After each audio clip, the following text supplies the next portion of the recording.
Pokemon is like it's a very comfortable experience. You go in pretty much getting the exact same thing over and over again. So Sun and Moon, we kind of expected that, except for the part where it changes up the formula quite a fair bit, doesn't it, Matt? Right, you are, Donald. It does rock the boat in terms of pacing, in terms of breadth, in terms of the setting involved as well. So like you jump into the world of Alola, which is basically a 1-for-1 rendition of Hawaii.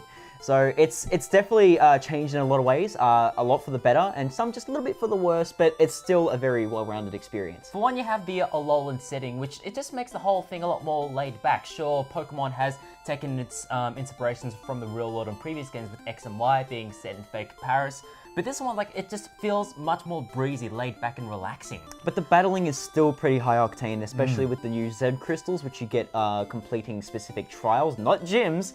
One of those big changes within Pokemon Sun and Moon, and you use those to create devastating attacks. They're essentially modifiers for your pre-existing attacks.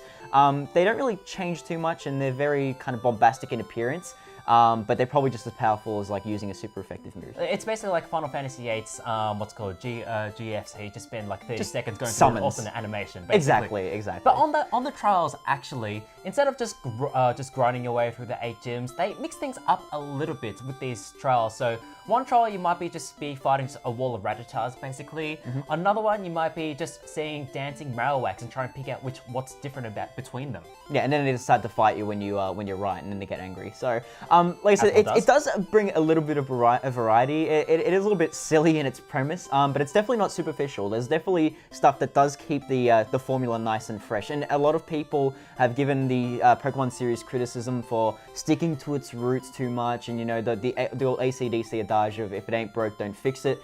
But the changes in Pokemon Sun and Moon are so welcome. I'm having the most fun of a Pokemon game since Gold and Silver. Yeah, it's just like there are even just the small things that honestly should have been incorporated into the franchise like a decade ago. But small quality of life changes, like being able to put your Pokemon straight into your party after you catch it, and the best thing of all is being able to just going into the PC and not having to click through like 5 things before actually seeing your boxes. Yeah. It's just one button, you're done. Now when I catch a Psyduck, I can instantly throw him into the box, and just that smug sense of self-satisfaction of being in control. That's just every bug Pokemon. But there is one change that is for the worse here, is the call for help mechanic. Occasionally, wild Pokemon may call for help and make it a 2 against 1 battle, but the drop rate on a successful call for help is like very regular. You get situations where you're just chaining 5 or 6 wild Pokemon in a single battle.